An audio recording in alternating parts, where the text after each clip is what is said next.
And I hope you're doing well. In this video, I'm going to talk to you about the first part of Jamaican Kincaid's essay, A Small Place. I hope you've enjoyed it so far. All right, so the agenda for this video, we're going to talk through a few things. We're going to talk briefly about the author's background, Antigua and Barbuda, the genre of the text, the form and the style, and then finally I'll talk to you about your discussion post for this week.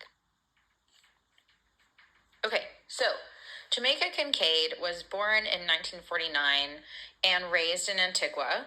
She moved to New York to become an au pair, which basically means a nanny, and while there became a very successful writer. This is a picture of her on the right, and she said she really disliked her time in Antigua. She felt very trapped there. In the encyclopedia entry I gave you, she said, or this is quoted from Harper's Bazaar, where she said, "I believed I could handle anything other than the life that was expected of me," which I think comes through in the text quite clearly. She did not end up receiving her college degree. She tried to go to school in New York, but then, other things got in the way, but then her writing was published. Her writing became really popular because of its sort of straightforward style and the sort of tone and emotion that she was able to create with her writing.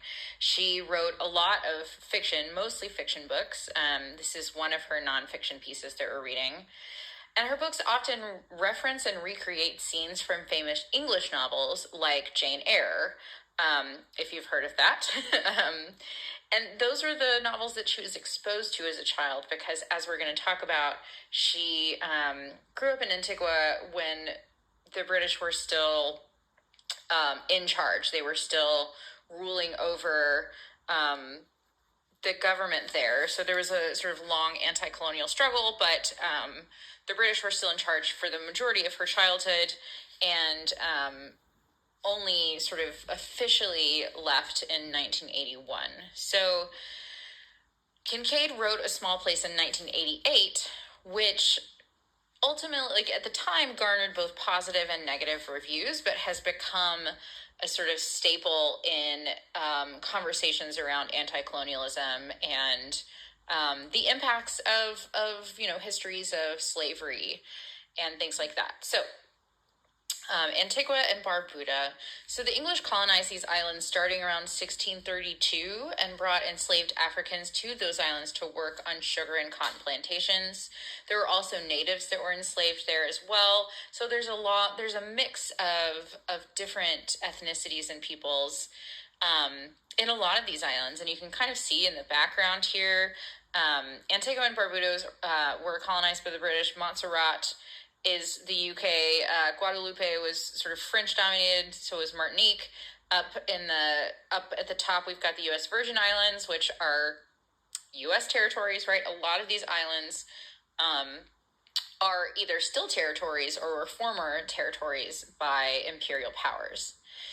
So enslaved Antiguans were emancipated in 1834, so roughly 200 years of slavery on the island. But the formerly enslaved workers had no economic options but to continue working for low wages on plantations. So much of the same structure persisted as it did in many places like the southern United States. And poor conditions continued for about the next 100 years when a labor union was formed to combat the sort of poor treatment of workers. And this movement eventually turned into a political party that advocated for independence from Britain, which was gradually achieved from the years of about 1950 to 1981. So it was like a 30-year-long process. And as you can see, Jamaica Kincaid was born in 1949, so right as this process was getting started, and her childhood was inundated with this. She even, I think her mother sort of worked on political campaigns at one point, right? So independence finally happened in 1981. She publishes A Small Place in 1988. Yeah, so this is all very current for her. Okay, so to get to the text itself, the genre is very different from what we've been reading so far. We've been reading fiction so far, and this is nonfiction. Yeah, it's a sort of novella-linked essay in 4 sections that decries the current conditions of Antigua. It's pretty scathing, as you can tell. Kincaid addresses a you in the text, so the text is addressed to a you, right? Like she's talking to you, which is presumably a generic tourist coming to Antigua on vacation. And she takes the reader on the journey the tourist takes from the airport through St. John's to their private resort, and sort of thinks about both what the tourist is seeing and also how Kincaid would see it at the same time. So she's thinking through like how a tourist might view her island and also how a native might view her island. And this sort of use of the word you really implicates the reader in the oppression of the Antiguan people. It implicates the people that are reading this text in the sort of continued conditions of Antiguans. So, the form and style are also quite unique. So, as I was mentioning, she has this style in her novels, her fiction novels as well, but she's very blunt, straightforward, almost harsh. And an example of this, she writes on page 15, "The thing you have always suspected about yourself the minute you become a tourist is true. A tourist is an ugly human being." And she sort of like has this, you know, harsh style is one word for it, but it's also condemning, right? It's sort of condemning the tourist and really implicating them. And yeah, she also uses quite a lot of repetition, and there are specific effects of that on the reader as well. Repetition of things like ugly, repetition of the you, repetition sort of across the text, but then also within specific sections as well. And then she also uses quite a lot of parenthetical asides, which are interesting, which is an interesting device, because it sort of takes you away from the text a little bit. It sort of puts your mind elsewhere. And sometimes entire paragraphs are in parentheses. So we're going to look at an example of this together. I'm going to read it through. This is one sentence. So this is a really long sentence. It's not grammatically correct. It goes all over the place. There are 1, 2, 3, 4, 5 parenthetical asides here. And where it starts and where it ends are sort of different. Yeah, where it goes, it ranges all over. So let's read this together. She writes, "And so, ordinarily, you are a nice person, an attractive person, a person capable of drawing to yourself the affection of other people, people just like you, a person at home in your own skin. Sort of. I mean, in a way. I mean, your dismay and puzzlement are natural to you, because people like you just seem to be like that, and so many of the things people like you find admirable about yourself, the things you think about, the things you really think define you, seem rooted in these feelings. A person at home in your own house and all its nice house things, with its nice backyard and its nice backyard things, at home on your street, your church and community activities, your job, at home with your family, your relatives, your friends. You are a whole person."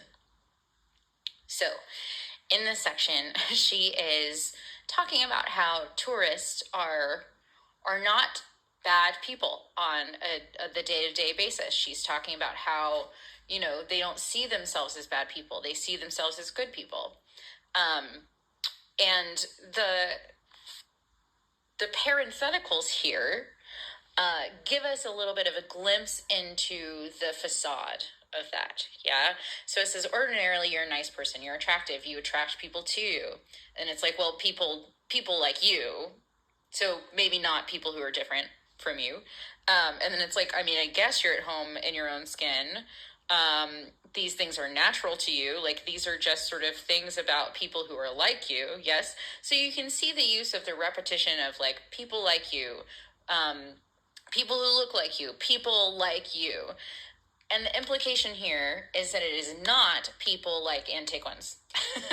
That this person, this type of person, is not the type of person that lives in Antigua, that is a native of Antigua, and that this is actually a fairly foreign concept, that, you know, you get to sort of live in these two different worlds, that you can, you know, have this nice house with all of its nice house things, this nice backyard with all of its nice backyard things, and then also get to escape that, and come to Antigua and sort of take advantage of the niceness there too. Yeah. So you can see it's sort of snarky. We've got the nice text that is outside of the parentheses, and then the snarky text within the parentheses, if that makes sense. So you can see how her style is sort of getting across her point, her tone, and the sort of structures of these really crazy sentences. All right. So ultimately, this text really is accusatory. It's accusing the former colonizers of destroying any chance of prosperity on the island. It's also accusing the tourist industry, which is upheld by foreign interests and the only real economy on the island, of keeping the Antiguan people in positions of servitude. Yeah, that's really sort of what the text is doing. And we're going to talk more about neocolonial economic structures next week. So this week we're sort of focusing on the style of the text, like how the style imparts these feelings in the reader, how it affects the reader, how it sort of accusing and condemning the actions of this hypothetical reader. And next week we're going to talk more about the actual content, right? Like what she's responding to, the context in which she's writing. All right, so the last thing that I want to talk to you about is your discussion post. As I mentioned, I want you to think more about the form this week. So, in Jamaica Kincaid's A Small Plate, she is writing in first person to a reader she addresses as you.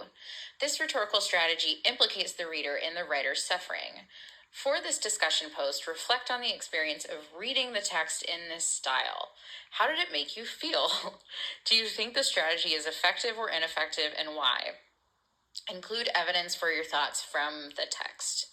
As always, your discussion post should be at least 250 words, and remember to respond to at least 2 of your classmates' posts as well, and make sure they're substantive, right? Go beyond the I really liked this post. Tell us what you liked about it and why, what it makes you think about, how it shows you a new perspective, what you might disagree with, you know, something substantial, because these are discussion posts, right?